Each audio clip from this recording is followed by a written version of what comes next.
What is going on, Rotogrinders? Dean here. Dean 78904. That's daily fantasy handle around the industry. It's 5:10 on the East Coast, 2:10 West Coast, 4:10 Tennessee time. So, of course, that means it's time for the flagship show here at Rotogrinders. It is called Grinderslive. Joining me today, running it back from yesterday's football show, not messing around, 3-man booth, 10 games going down. Leading off for us is going to be Grant Neefer. Grant, we just got sleep breaking news right before the show went on air. We'll talk about that momentarily, but we're still kind of digesting it and figuring out what's going on with Charlotte, because Charlotte, who was already down multiple players for COVID health protocols, they're without LaMelo Ball, without Terry Rozier, Mason Plumlee, Jalen McDaniels, just got hit with the chalk du jour, Ish Smith, who was going to be 100% owned on DK. He should have been 100% owned. Yeah. I mean, I don't know what we probably had him projected around 60. I didn't look at our projections on it, but they, for some reason, docked him $1,000 from yesterday, and they knew the situation was going. It was the weirdest thing. Like, come on, DK. But now he's in the health protocols, and I presume that means he's not going to be playing as well. And yeah, welcome to the show, Grant. Yeah, I want your thoughts instantly. We're going to obviously, let our projection team figure this out. And we're kind of break it down pre-show and thinking maybe Point Gordon Hayward could be a thing. They essentially played 6 guys yesterday. I mean, they played more than 6, but 6 guys played actual minutes. And one of those 6 was Ish Smith. I think it might be James Knight. James Bouknight might be the guy. Who is that? I think he's a rookie, if I'm correct. Yeah, he played at UConn. Yeah. Oh, is he like the guy that's like he was like a lottery pick or close to lottery pick, and he's been terrible so far? Or... Oh, he hasn't played, so we don't know if he's terrible or not. Well, yeah. I guess I would say I presume things aren't going well at practice, because why wouldn't they give him a little bit of run? But okay, yeah, that'll be interesting. I want to see what our projection team does. Give him some time, and we'll talk. You know, there's a couple 7:00 games. We'll just throw that one to the last 7:00 game, and hopefully by then our projection team will be all over it. Also, bringing in Andre. What's up, Andre? How are things in the world? Everything's going pretty good over here. Had a good Sunday yesterday, so happy about that. Positive, finally got in the green. So hopefully let's continue on with football. I mean, with basketball today. You must have been on the chalk, because the chalk crushed yesterday. Most of it. I almost took down a couple tournaments. Almost got 2 live final seats, but whistles goes woo. Shout out to him. Just on a tear. He was just destroying every tournament he was in yesterday. I think he won $1 million too. I feel like I saw that as well. So he doesn't need. Here's a couple tickets just for fun as well. Did you get like 3rd or 4th? That's in what, like, you get $1,000 or something silly like that. Not that that's bad, but still. Yeah, I got 3rd in both qualifiers. I entered in all in the qualifiers. I entered. His lines were just too good. But shout out to him for that. Ooh, Grant, how did your we don't have a ton of time for pleasantries, obviously a 10 gamer, but how'd your NFL go yesterday? Not good. What was the worst thing that you had, like the biggest position you had? I had too much mixing. I ended up being okay, but I had way too much mixing yesterday. I think I had too much mixing, and then I had too much Jamal Williams. I don't know, I got scared with the Henderson news, even though I knew I shouldn't have paid attention to it. But I panicked and I swapped off a bunch of Michelle to Williams over on Yahoo, so that killed my day on Yahoo. And then, I just had too much mixing. And then, I mean, I got most of the things right. It's just wrong combinations and wrong lineups. Also, you needed the right tight end. Just Kittle or Gronk or go to bed, basically. Or Goddard. As far as Yeah, that's right. Three which three happened to tight be my ends. 3 highest owned tight ends. I don't know how I didn't win money. Yeah. Foster Moreau, he had a pass thrown to him in the end zone. It was just well defended, unfortunately, for those that rostered him. All right, let's talk about tonight's 10 gamer. And like we said, we're going to sort out. I want to see what our projection team does and sees how we handle that Charlotte game. That'll help guide us as we figure it out here on the fly. 9 gamer, big slate. I hate the way the slates are this week. It's like 9, 10, 3, 13, 3. Man, last week we were spoiled. I think it was like 9, 5, 9, something like that. It was pretty good. Hopefully it goes back to that next week. First game we're going to talk about is Washington, Indiana. 211.5 is the total here.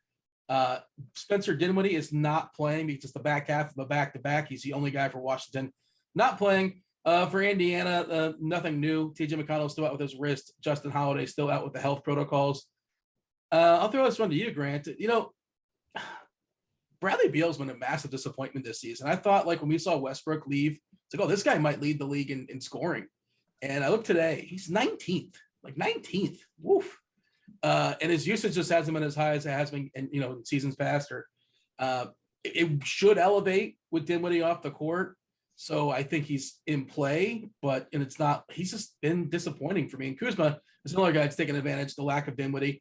Of course, Montrezl Harrell's a guy you can always throw in there for upside for tournaments. But this Washington side, it's not really popping for me the way I thought it would with Dinwiddie being out. Everybody's just sort of like, okay, that's kind of where I'm at. Yeah, I don't really want anyone in this entire game. Well, is that weird? Sorry, on the Washington side. I really don't want too many people depending on the site. On DraftKings in this game. But on the Washington side, I don't want anyone. It's not weird. It's pretty much the same all season long. It's if Beal's out, then we have guys to play. If Beal's in, don't play anyone. No one's providing upside. No one's really getting there on any given night. They're playing pretty well, but you can't trust the minutes of Gafford or Harrell. Like, they're both priced where they should be. Kuzma may get a little bit of a bump without Dinwiddie in there, but he's just been hot garbage. Coming off a big game, but yeah, I hear you. I mean, I bet the under on his points props today. What was the number? 13.5. Wow. Okay. Yeah, he's just not doing anything. Yeah. All right. Well, so you're saying, yeah, Dean, you'll do something that producer Devin whispered in our ear, and I don't think that the people watching heard that. So out of context. So it just sounds weird for you to randomly say. It works for me and you and Devin and Andre, but for the people out there, like, what? Why would he just randomly say that? Andre, Washington, are you as unenthused as we are? And then move on over to Indiana. Yeah. The reason, I'm not really on anyone. Like, if anyone in tournaments, you can take a shot at Montrezl Harrell, Daniel Gafford, and GPPs, just because they have the double outside and their prices come down a lot, especially on FanDuel. And Gafford has been playing, besides the last 2 games before that, he was playing out of his mind and playing pretty well. But those are only 2 players I can see myself even getting to today. Bradley Beal's usage, you said, like, is right, it has gone down, but they're winning more. So that's the better sacrifice, I'm sure, for him. He wants to win and get into the playoffs, and I know they were at one point the best team in the East, so I think he'll sacrifice that for sure. But I can't see myself playing anybody from this side of the game for sure. I'm not going to really have that many people from this game if I do. And if I do, it'll be a guy like Karis LeVert, whose price went up a little bit and had a monster game last time. Now he's 5,100 on FanDuel. I think he's a fantastic play, 6,100 on DraftKings. So maybe take him out of consideration for play on there a little bit. But still at 5,100, you have to play him, I think. Obviously Brogdon's a good play as well. Sabonis at 8,300. That's cheap. That's too cheap for Sabonis.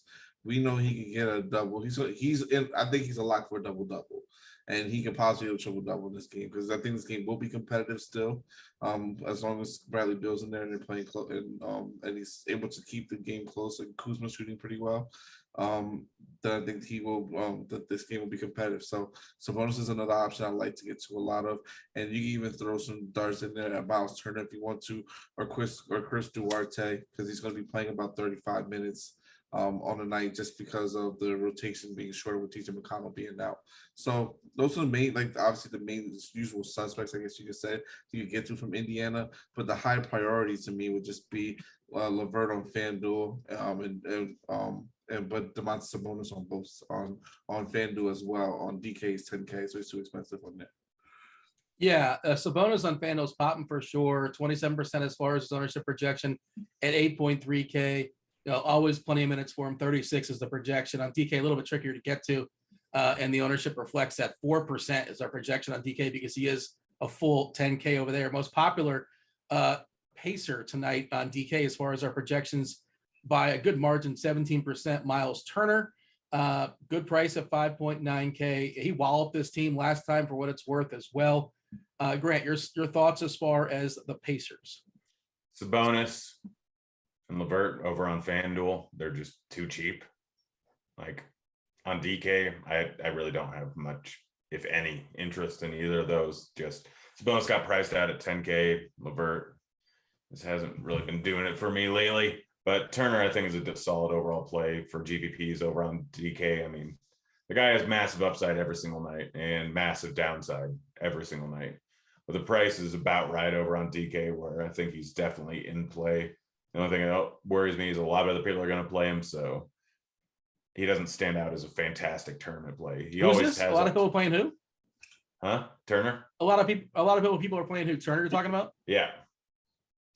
Yeah. What's his? You want FanDuel or DraftKings or both? DraftKings, he's at 17%. Yeah, I mean if I like him, I like him. 17%. I'll take that ownership. That's nothing too crazy for me. It's interesting with LeVert. Like he played 37 minutes last game, and last time I was on the show talking about LeVert, I think it was with different guys. I don't think it was y'all, but everybody's like, no, I can't play LeVert. It's like, well, I mean, he was cheaper, and now he went out there and he had one good game, and he played 37 minutes, which is definitely that's a huge number to throw up there. The production was good too. That's just what concerns me is his minutes have been inconsistent. That's the only thing that really concerns me. I feel like that's everyone on the Pacers. Yeah, it is too. So, but more so it's because it's blow off for the main guys. But LeVert has been iffy. I don't know if it's just because of his injury that he had on, or just that, like you said, that just like they're running him like every other guys on the Pacers. So, I don't expect him to get 37 minutes. I would probably keep him around I expect him probably around 28, maybe 30, maybe 32 this game, but who knows? Yeah, we're projecting 33, which, yeah, again, like maybe all of a sudden he's at the point where now his back's feeling better. Obviously, he has that back injury and he's rested on back-to-backs. This is an island game. Didn't play yesterday, not playing tomorrow. So I think it's mostly fine. But yeah, it's still in the back of my head. I'm like, I don't know if I fully trust him, but it is a good sign. Not even just to see him play well, but to throw up 37 minutes. And maybe that'll continue going forward, or 34, 35, or 33. So yeah. All right. We got to move on. We'll talk about that Charlotte game in a few minutes, obviously. Let's talk about OKC save that and for Detroit. close to the end. Yeah. Oh, you want to save? Okay, I guess we can save that one. We would definitely have to. We're going to spend some time on that for sure. This one, I don't think we're spending much time on at all. OKC versus Detroit, 205 is the total. Detroit is a 3-point favorite. OKC, everybody's back. SGA with the concussion. He's healthy. He's good to go. Giddey, Favors, Kenrich Williams, all off the injury list. A full OKC roster. They have like 15 dudes. Whatever. If you want to play OKC, if you want to play SGA, I guess you can. But I don't see any reason really to play unless you're playing a bunch of lineups, yada yada. And the Detroit side, we are without Corey Joseph. He's got a knee, so he can't play. Olynyk, of course, is still out, and Hamidou Diallo's got a face, so he can't play. He's got a face. He is out. Andre, are you with me as far as OKC? It's just like everybody's back, and some guys got priced up in the absence of SGA, like Giddey and Dort, and now they're going to fall back a little bit. It's just a mess for OKC. And then also they're coming off the worst loss, I think, in the history of basketball. Congratulations to them. Yeah, I don't know how I'm handling this team yet. I kind of like Giddey a little bit. At least on FanDuel, 6.2K is not a bad price for him. He can still get there. I think with SGA, I think DK is definitely out of consideration. And while it's the opposite for Dort, he's out of consideration on FanDuel for me. But DK at 5.4K, I would definitely consider him for sure. I think I would still. I think like we have Shai's ownership coming out of like what 1% of that. I think he could play him today. 7.9K on FanDuel, to me, it's probably at this price, maybe a little bit below. 8.6. I don't think he gets one DK, but FanDuel, I think he should be in consideration because he can have an upside game, and this also is against Detroit. He can go out here and literally put up, I think, like a 55, maybe even 60 burger. Even though I think that's in his range of outcomes. Very unlikely, but I think he can definitely do that. But I think the GPP play, he's great at sub 1% ownership. But other than that, that's really it. Two worst offenses in basketball here playing against each other kind of speaks to the total. OKC and Detroit bottom two in offensive rating. And yet nobody on both FanDuel or DK is projected more than 3.8%. We have Dort at 3.8% on the OKC side. Grant, you got anything to add there? Any counterpoint? Anything as far as OKC? If not, pick up Detroit. I'll just echo what Andre said. I think the SGA is in play over on FanDuel as low ownership. He's a guy that can go off for a big game any night, 7.9K isn't that bad of a price tag. Yeah, he's pretty much the only one I like. On the Detroit side of things, it's Grant is a fringe tournament play. I mean, he's still got huge usage. This is a game that should stay close. I mean, obviously, a lot of games for Detroit, a lot of games for OKC end up not staying close, and so that's why their prices are generally do. So this one, with being a 3-point spread, I think Grant offers a little bit of value. I really like Cunningham, though. Like, I really like Cunningham today. You're not afraid of the torture chamber? Yeah, I mean, it doesn't help, but he's been making shots lately, which is incredible. I bet his points over every single night, every single time on the board. It was torture for a solid week, but overall, it's made me mine throughout the season. Tonight I have him bet over 20 points and over 25 points. Like, I did the alt lines. I absolutely love. You get odds on that, right? Yeah. Huh? Yeah. What kind of odds you get over 25 points? Plus 590. Yeah, I would take that. Why not? Plus 590. Yeah, I'm good with it's that. a great line. Like, the shot volume has been there all season long, and now he's finally making. I also bet the over on his points, rebounds, and assist prop. Like, the guy's good. The guy is heavily involved. He's been having pretty much since he got into the game or into playing again. He's pretty much had 25% usage every single game, and he gets those peripheral stats. I really like him. Far too cheap over on FanDuel. Far too cheap over on Yahoo. A little bit too cheap over on DraftKings, but Cunningham is absolutely play. And then if you want, I mean, Killian Hayes is fine. Sadiq Bey is fine, but really it's Cunningham. Yeah, Bay's been rough, but the price is about as cheap as we've seen it all season long. I mean, he can go out there and he can hit like 6 threes at any given time.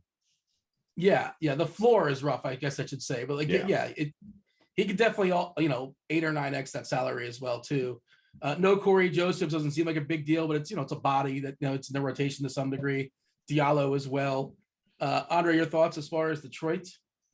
Kate Cunningham and Jeremy Grant are only two players I would consider playing today in tournaments on either site.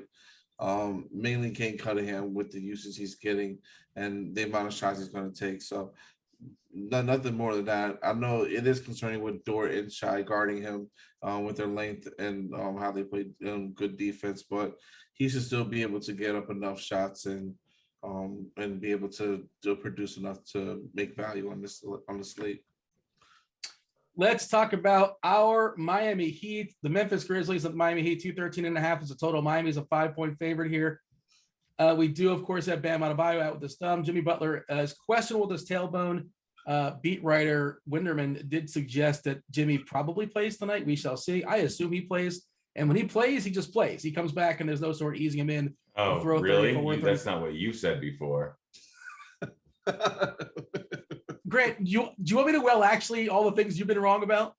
No, you can actually me on show, so we don't. You can actually me on bets you've made to me that I've lost. I told you to bet Evan Mobley at 4-1. That's free money, man. No, I'm talking about the Butler over on minutes that we made a few shows ago. Yes. That's why I bring it up. You halted the 10-game slate to point out that I was wrong because I want to talk about Bane. Oh gosh, why is no one playing him? Go ahead, talk about Bane. Bane is good. Bane has averaged 1.2 points per minute since Morant's been out. would be way more if you just throw out the OKC game, which was just a ridiculous scenario. He only played 17 minutes. I had over 2.5 threes in that game. I was very upset. I had over 2.5 threes. I had over 16.5 points. I had over 20 points. I had over 25 points. Nothing was even a sweat. I just knew I was screwed from the get-go. He But played like outside, 16 minutes. Go ahead. Yeah, well, he also didn't do anything while he was in the game. It was just Correct. so weird. But yeah, like look at the game versus Toronto, look at the game versus Dallas, the game versus Sacramento. Like people forget the game versus Sacramento. That was a complete blowout. He got no run in the fourth quarter. He only played 26 minutes and he still ended up with 30 points. Like since Morant has gone out, he has been absolutely fantastic. And yes, he's priced up a little bit on DK. He's way too cheap on FanDuel. I absolutely love him. Bane is my favorite play on this entire slate. Everyone's going to go with Jackson. Wow. It's slightly more expensive, but Jackson can obviously get into foul trouble. I absolutely think that Bane has close to a 50-50 chance of outscoring Jackson in this spot for way cheaper and for a much, much lower ownership. It's just, I think Bane is just a fantastic play. I don't understand why no one's on him. Now bet maxed out all his overs and all alt overs for points. I think he goes with 30 here. Part of it, I think, is how his price has slowly crept up. This is a guy that like I played at 4.7K on DK, and now he's 6'8". I think that's part of it. And I'm not saying he hasn't justified that to some degree, but for me, I think that I think that's I don't think that's a good value play. That's fine. Yeah, I disagree.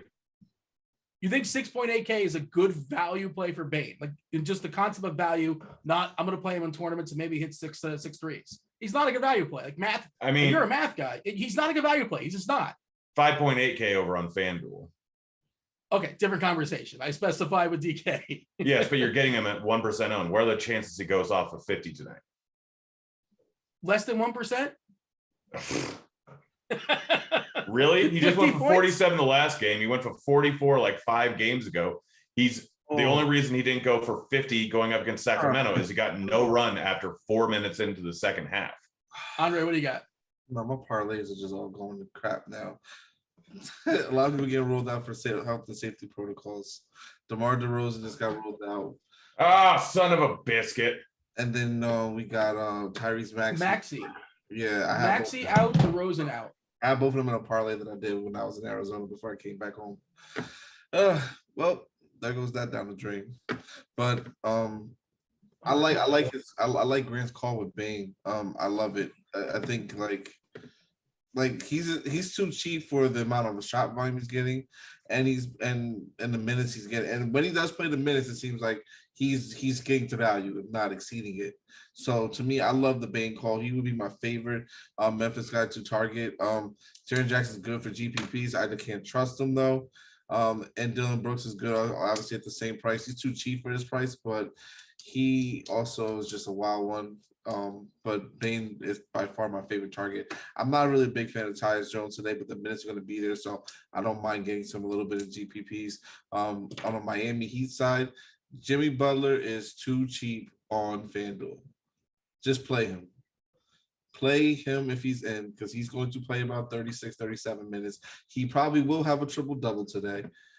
I'm about to go bet that too. If you can go bet that Jimmy Butler has a triple-double if he's in today, because he will have a triple-double today with the amount of minutes he's going to play, and it would be no Bam Adebayo. But I think he is the play from Miami or Kyle Lowry. But to me, Jimmy Butler's a lock. He's probably one of the best players on the slate for FanDuel at that price of 8.8K. You assume he's going to play like I assume he's going to play? I mean, obviously you wouldn't have brought that up. Yeah, I assume he's going to play. By the way, Grant, Bane has averaged 1.06 DK points per minute with John Morant off the court. We got him projected to play 32 minutes. So let's say we're going to give him 36, 35 fantasy points. That's a value for 6.8K is what you're saying? So how is he done with John Morant just being out? Because obviously I just told you. No. Since John Morant has gone out with injury, I get you ran the court IQ numbers, and I get a lot of different things. By the way they stagger the rotation, they generally have him, two of Bane, Jackson, and Brooks on the floor. So with the huge usage hole that is in place without Brooks on the floor, Bane ends up shooting a lot. And I get what you're saying. I get what the numbers are throughout the course of the season. You have to remember this guy also was just in a different role at the beginning of the season and then had a different role as soon as Brooks came back. But the shot volume is absolutely. That's the guy who takes all the usage, by the way, Brooks. He's not super efficient, obviously, but 32.3% usage in 52 minutes without John Morant, 1.11 DK fantasy points per minute.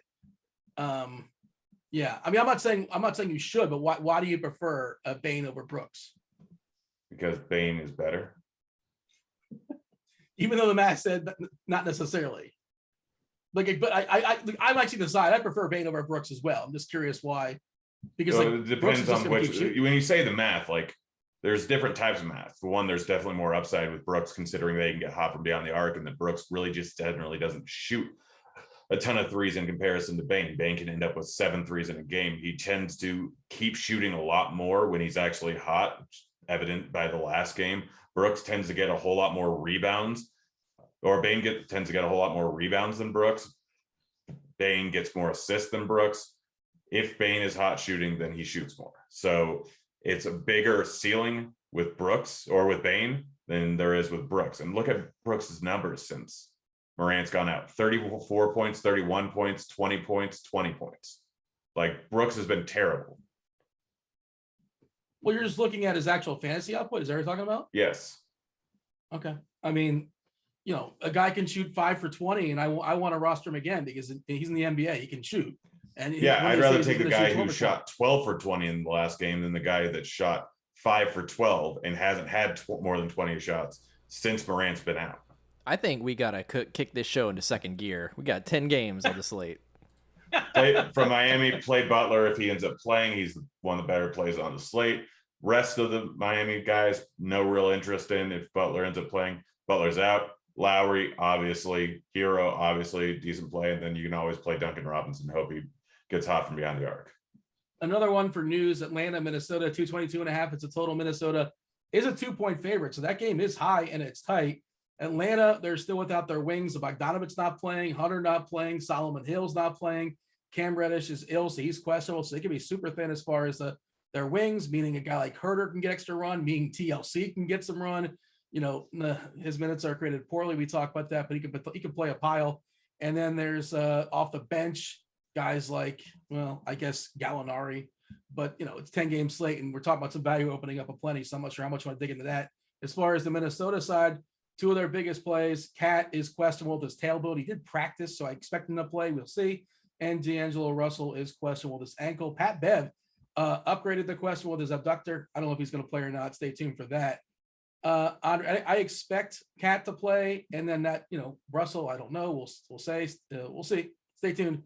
But Andre, this is a tricky one because it's just sort of we'll wait and see. But as of right now, what is your evaluation?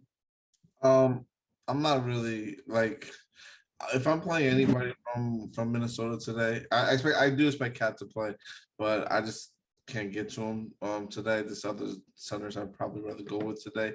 He's fine in GPPs if you want to go with him, but now that a lot of this news has come out, it's kind of making me change my approach on certain people a little bit. But I like getting to obviously Anthony Edwards on the others on Minnesota for sure. I don't mind having a little bit of D'Angelo Russell if he's in as well, but that's really mainly it for me. I can't see myself really against no one else. If Cat's out, then obviously I want Nas Reed and Jared Bennett in my lineups for sure. Yeah, my issue with Cat, if he plays, it's like he's kind of that weird spot where if I'm going to save salary at center, I want PJ Washington, right? If I'm going to spend up, I want Jokic or Embiid. And he's really, really close to Jokic and Embiid. On FanDuel, we talked about Sabonis probably being a better dollar-for-dollar play. So I just don't know if I'm going to get there, but I'm not going to say it's a bad play. Grant, your thoughts?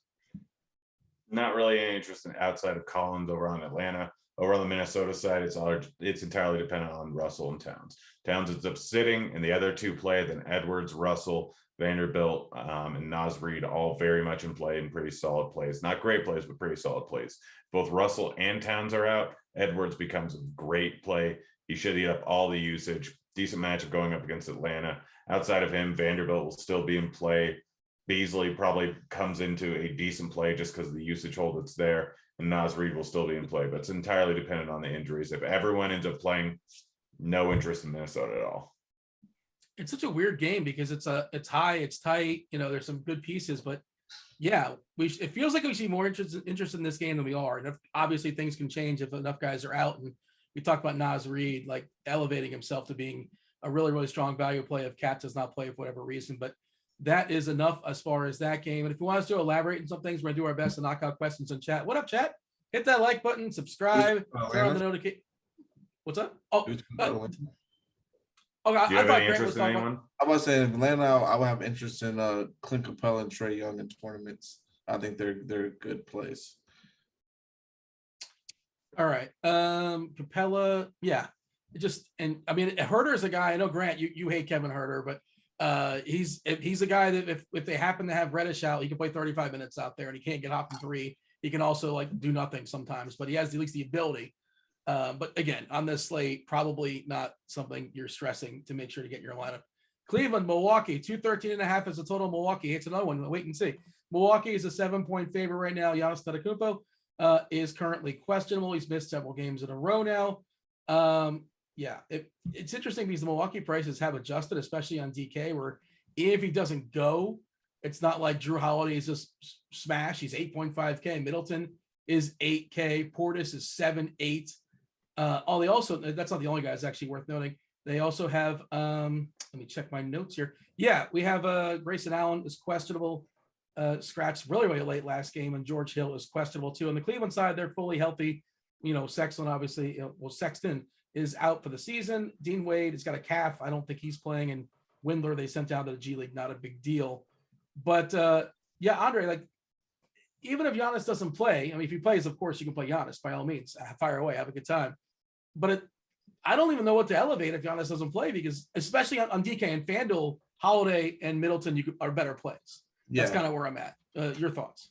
Yeah, definitely. On FanDuel, I would definitely get to Holiday and Middleton, but I probably would try to and Bobby Portis as well. And I would try to run it back with one guy from from Cleveland if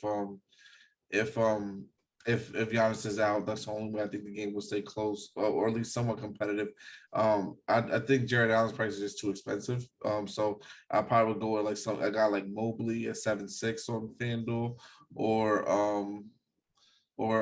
Darius Garland at 7.4.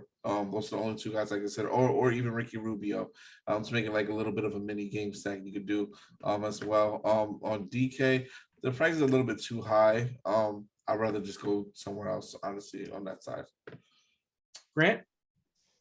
Not really a ton of interest outside of Mobley over on the Cleveland side. I think you can go with Rubio. I think you can go with Allen. I think you can go with Garland, but their prices are pretty much where they should be at, and I don't really have to see a huge amount of upside in any of those guys unless this game ends up staying close and very competitive, which is more likely if Giannis is out, although they can still keep up with them, even with Giannis in the game. But Mobley's the only one that's really standing out as any sort of value.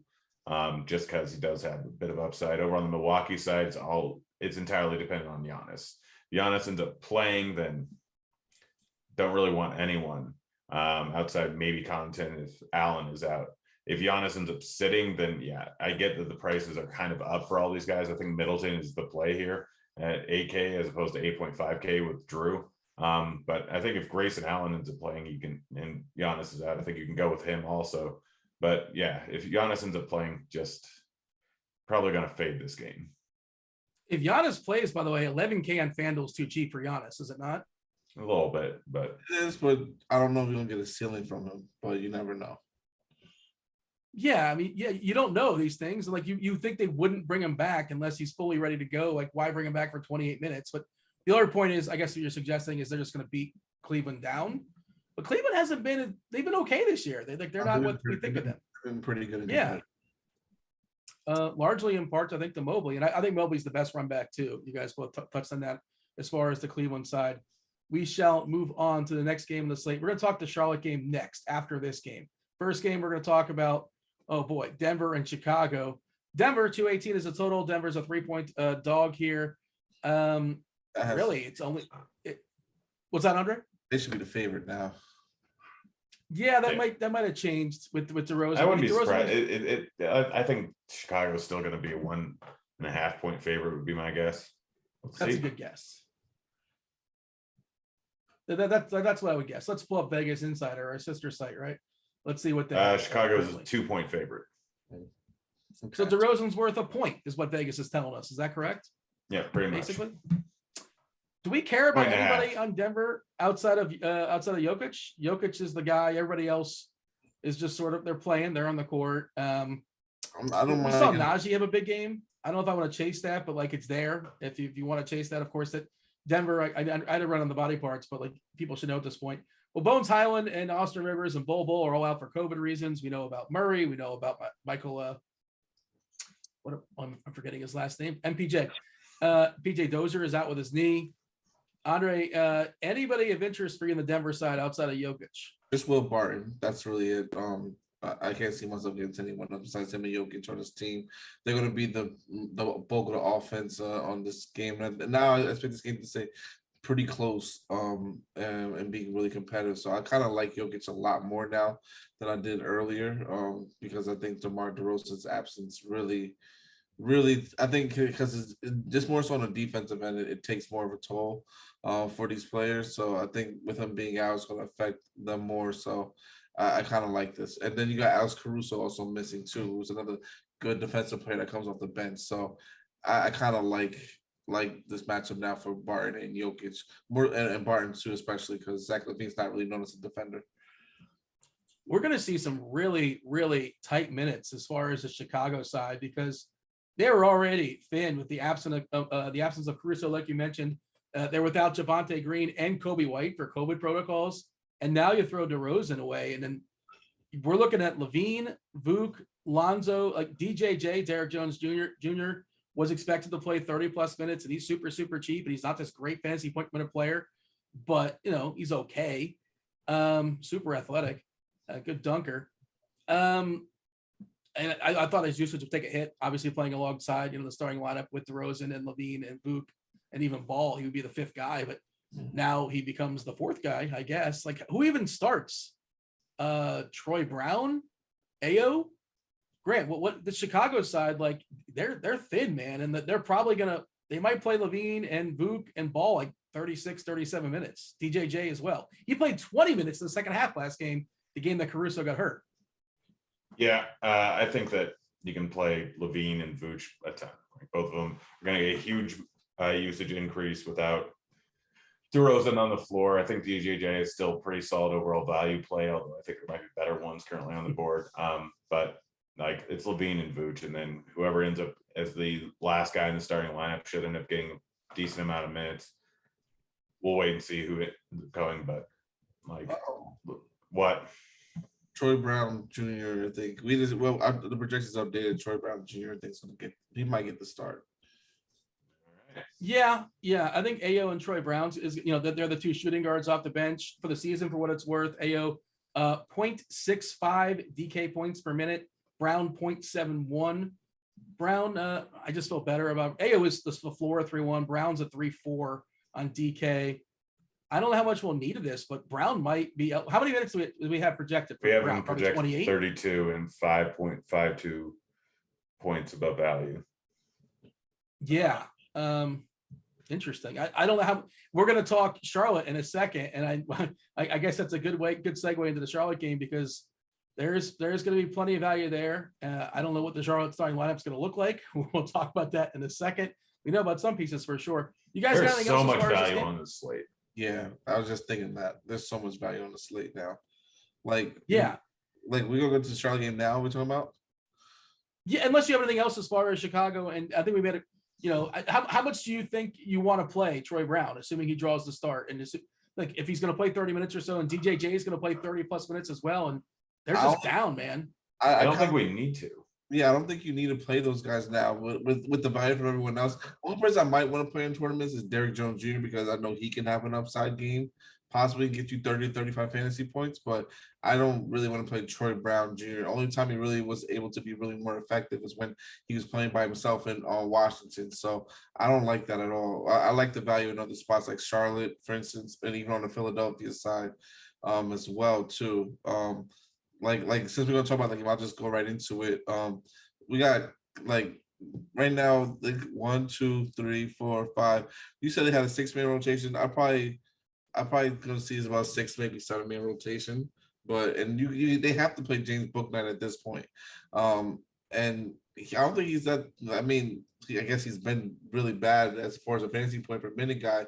We have him at 0.41, so that's not great at all. That is not good at all. But I think he has some talent. Maybe he can step up a little bit and play better. But Cody Martin would probably be a guy I would want to try to get to. But my main priorities for sure, Gordon Hayward. I see. This is why I don't think you need Giannis, because I think you go a little bit of balance, but you can play like Gordon Hayward, Kelly Oubre, and like a Jimmy Butler, because he's warming up with the intent to play tonight. What we just got, those guys could give you the upside like a 40, 50 fantasy points, especially with the usage, and this is going to be and how the match is going to be, and Miles Bridges as well.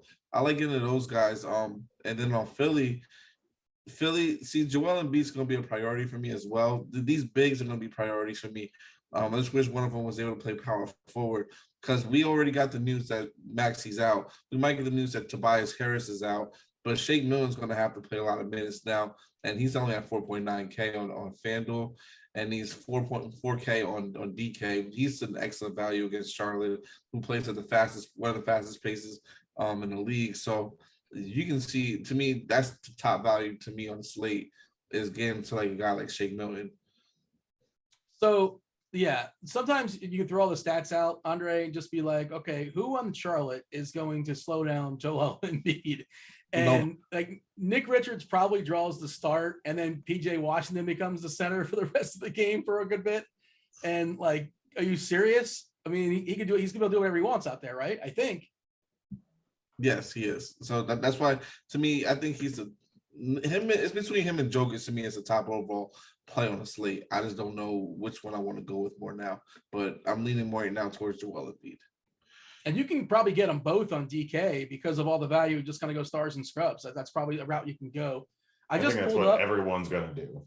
Yeah. Do you think so? Like, I don't know. I'm not. I mean, obviously, I haven't the outfalls just yet. And Shake, Troy Brown Jr., Cody Martin, Bouknight.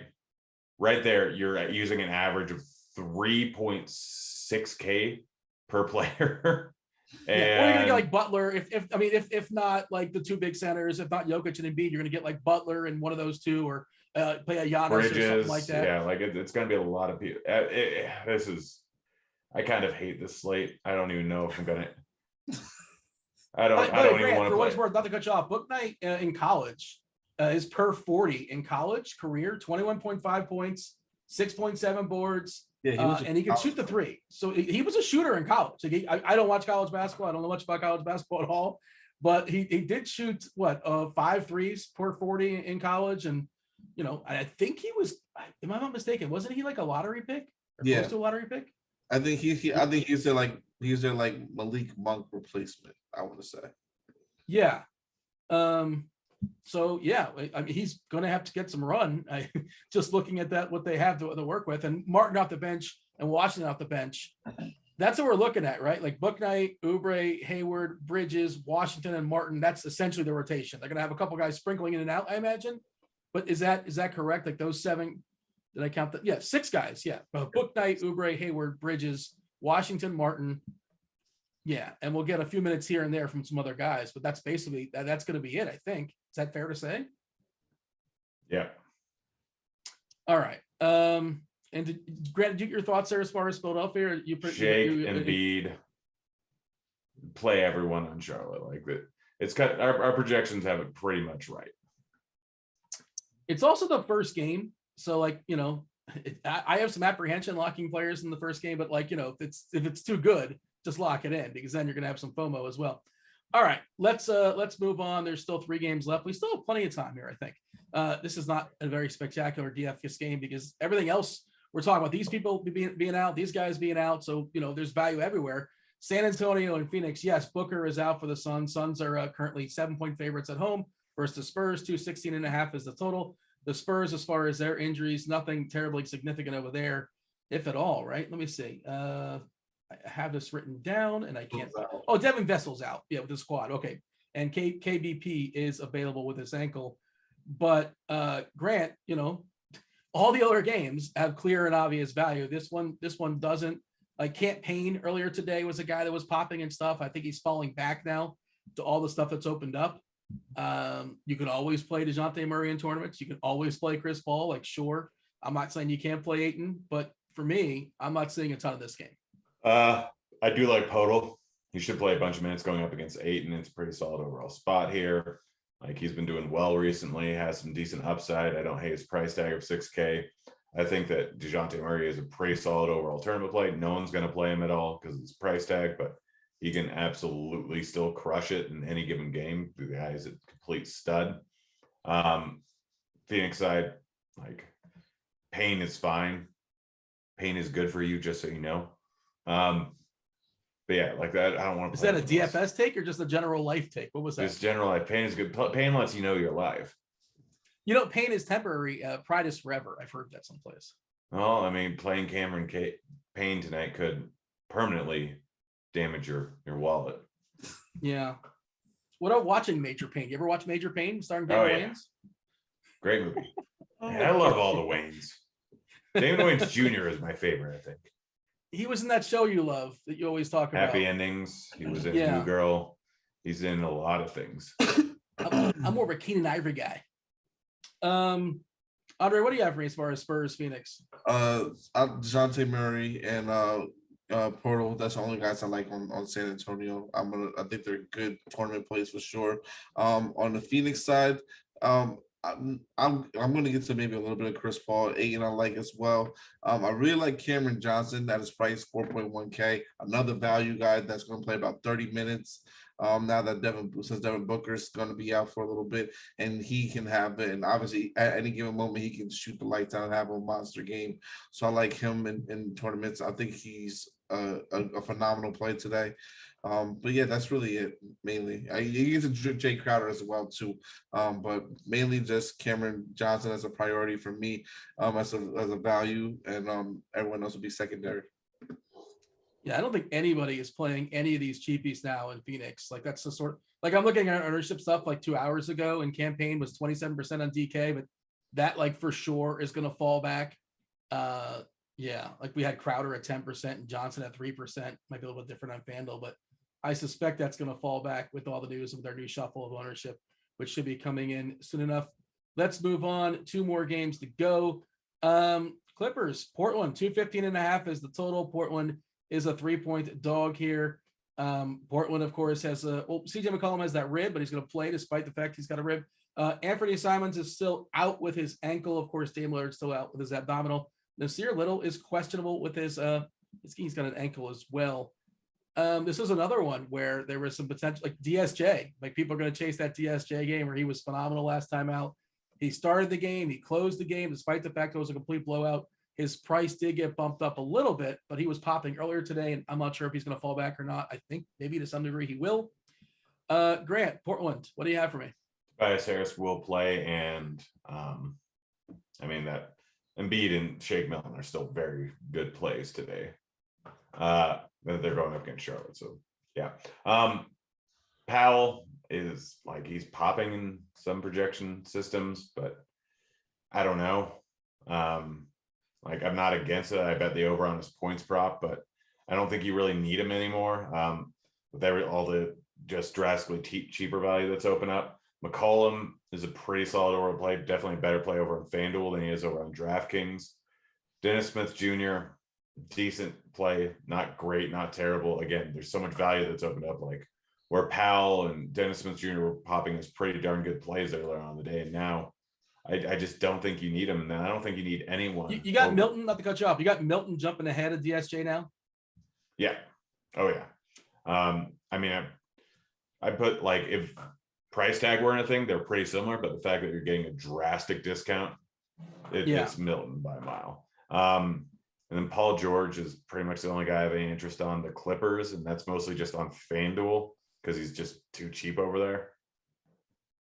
Clippers fully healthy with the absence of the exception of Batum. I don't know if you guys watched the Clippers last game or the last rotations. It was weird.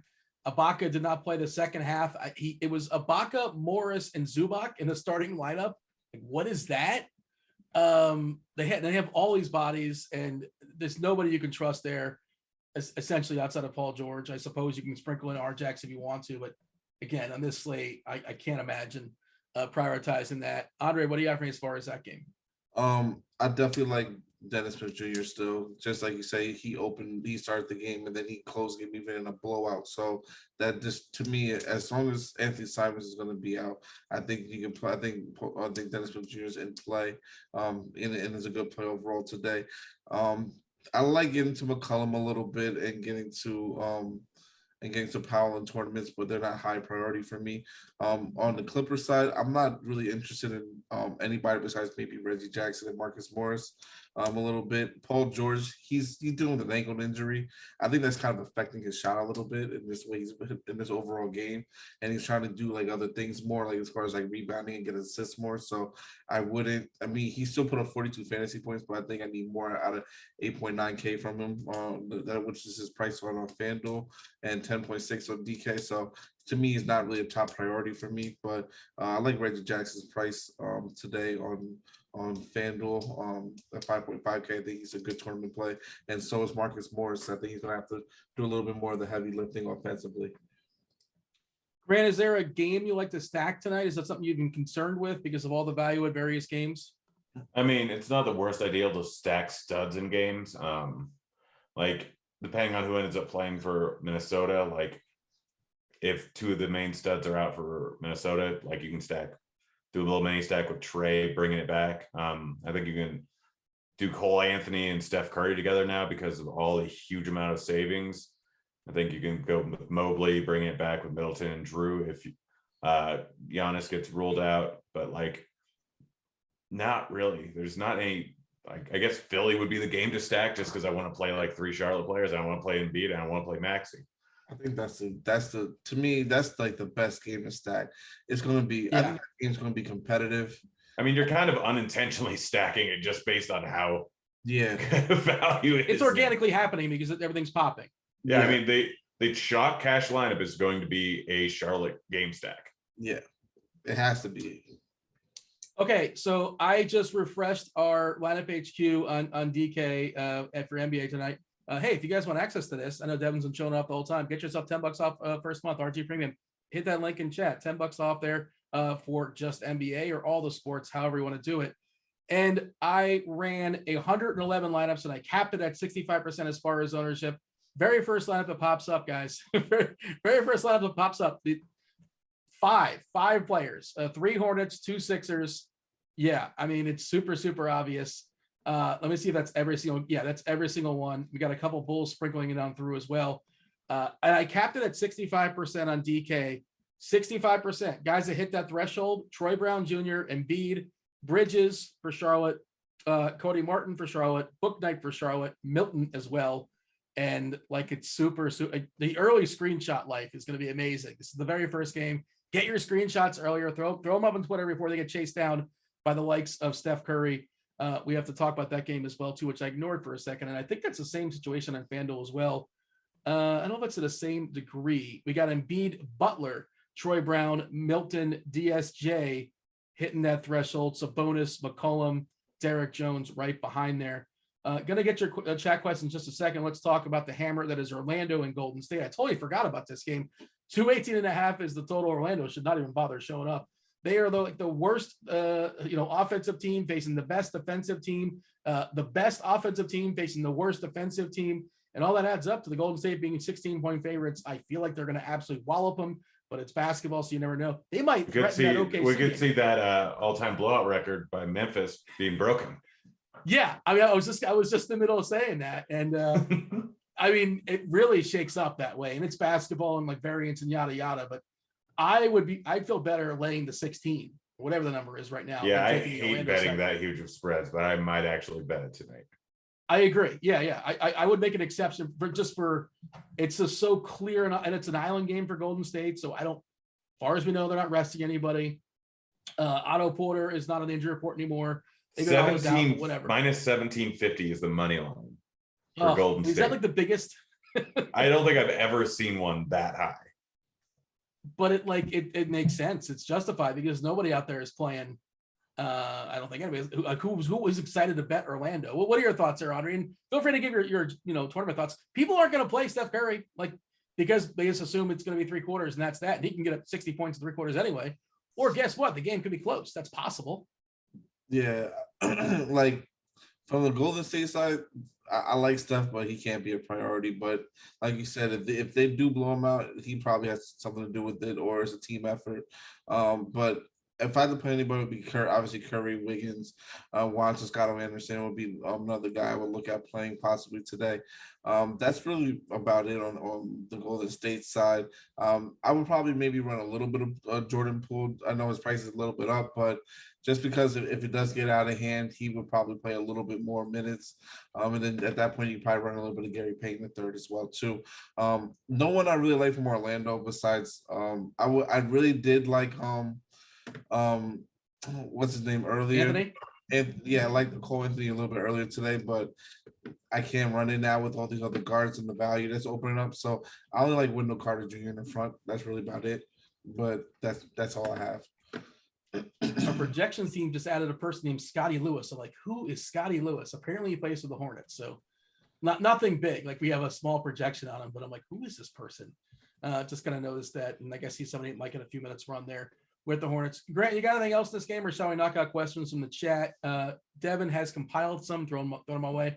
If you get them in right now, we might be able to get them in before the show. No promises. Of course, you can get your questions answers on Crunch Time as well, the premium show that Andy takes you guys straight up the lock. And of course, he will break down any breaking news that happens from the end of the show to the end of that show, all the way up the lock. And yeah, well, Grant, anything else here as far as Orlando, Golden State, or we're moving on? Moving on. Questions from chats. Well, Grant, this is a fun one. DK tournaments, Jokic or Embiid? Embiid. You feel the same way about that, Andre? In tournaments, I'm gonna go with probably Jokic just be lower on, but I like Embiid more. Yeah, I think that's a tough one. It's a tough one. What do we have as far as projections? Take a second, Grant. I'm curious who we have more heavily owned. Are you talking about ownership or? Yeah, ownership. It's probably Embiid, right? Embiid is it is interesting. Embiid, like Jokic is obviously drastically more expensive.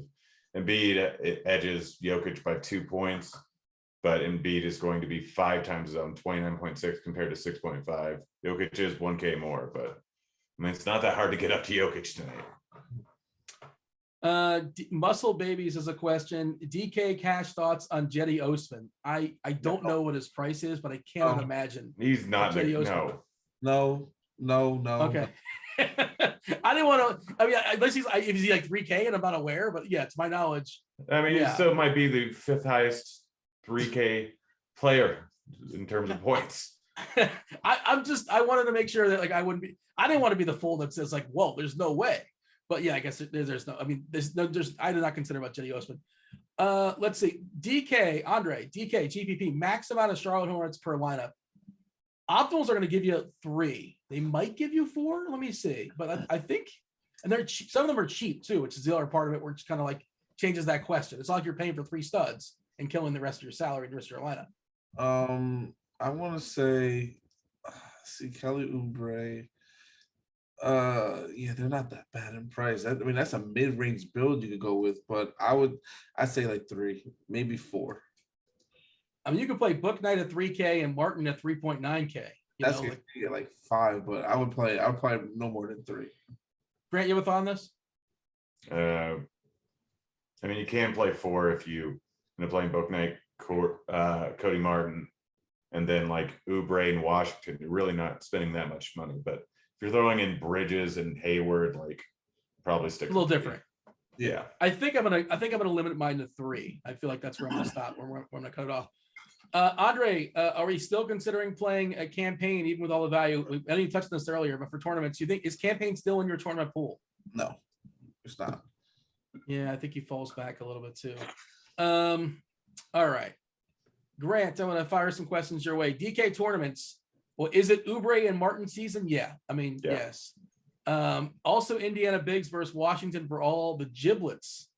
Do you like? I mean, okay, you like the Indiana? I guess bonus that's the bonus over on Turner. FanDuel, Turner over on DraftKings. Mm-hmm. Thoughts on how the Charlotte news might really muck up the pace of the game?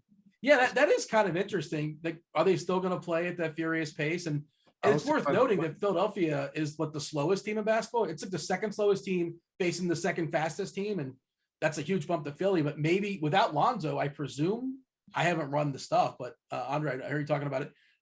I presume they play a little bit slower when LaMelo's off the court. I mean, maybe a little bit slower, but I still see this team probably trying to get up and run, especially when you got Joel Embiid on the court. You're going to have a lot of guys that are going to be young, that are going to be shorter and able to more athletic that can run. That might be a way to where Joel Embiid can't be on the court as much too if you run up and down personally. So we have to see how they do it. Trying to see if we get any news before we step aside and make way for Crunch Time. Crunch Time, of course, check it out at rotogrinders.com. Zaire Williams will play for Memphis. Clark is doubtful for Memphis. That is all the updates we have. We don't know about Giannis. Stay tuned for that. Jimmy Butler on track to play. That's Spivey's thing. They like to say on track for some reason. Give me a bold call, Andre. What's going down as far as the association? And of course, later on, you guys can watch the Showdown Show Blender, and myself and Grant. If you like us arguing on this show, we can argue for 3.5 hours watching the Monday Night Football game. Join us there and chat. It's fun time for sure. Andre, who's breaking the slate? Give me something bold. Miles Bridges is breaking the slate. I think Miles Bridges and Jimmy Butler are breaking the slate today.